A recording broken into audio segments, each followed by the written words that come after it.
ஒரு क्वेश्चन பேப்பருக்கு 1.5 கோடி ரூபாய். மகாராஷ்டிரால ஜூன் 28 நடக்க இருந்த TET exam, teachers eligibility test exam வந்து பேப்பர் லீக்னால போஸ்ட்பாண்ட் ஆயிருக்கு. ஸோ இது என்ன இஷ்யூ அப்படின்னு பார்த்தா, ஜூன் 27 தானே போலீஸ்க்கு ஒரு கான்ஃபிடென்ஷியலான இன்ஃபர்மேஷன் வந்திருக்கு ஒரு சோர்ஸ் மூலமா. என்ன அப்படின்னா, இந்த கொஸ்டின் பேப்பர் வந்து லீக் ஆயிருக்கு இந்த எக்ஸாம் அப்படின்னு. ஸோ இதை ஃபர்தரா இன்வெஸ்டிகேட் பண்ணியிருக்காங்க. அந்த இன்வெஸ்டிகேஷன்ல நிறைய பேப்பரை சீஸ் பண்ணியிருக்காங்க. இந்த பேப்பர்ஸ் எல்லாம் வந்து மேட்ச் பண்ணி பார்த்தா 100% ஒரிஜினல் பேப்பர்ஸ் மாதிரியே இருந்திருக்கு. ஸோ ஆப்வியஸ்லி பேப்பர் லீக் ஆயிருக்கீங்க. இந்த இன்ஃபர்மேஷன் தெரிஞ்சதுனால ஒன் டே ப்ரேயராகவே இன்ஃபர்மேஷன்ஸ் கொடுத்து அந்த எக்ஸாமை போஸ்ட்பான் பண்ணியிருக்காங்க. ஸோ இது மூலமா 6 லட்சம் பேர் டீச்சர்ஸ் ஆகலான்னு கனவுல வந்த 6 லட்சம் பேரோட கனவும் போஸ்ட்பான் ஆயிருக்கு.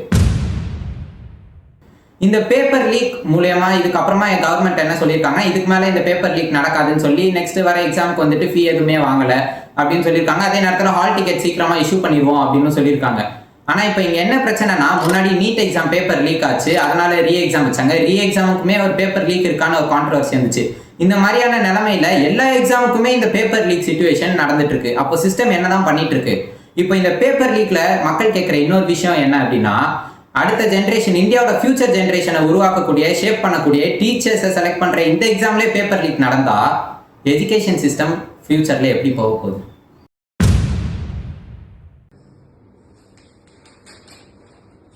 பேப்பரை திருப்பி தெரியாதா?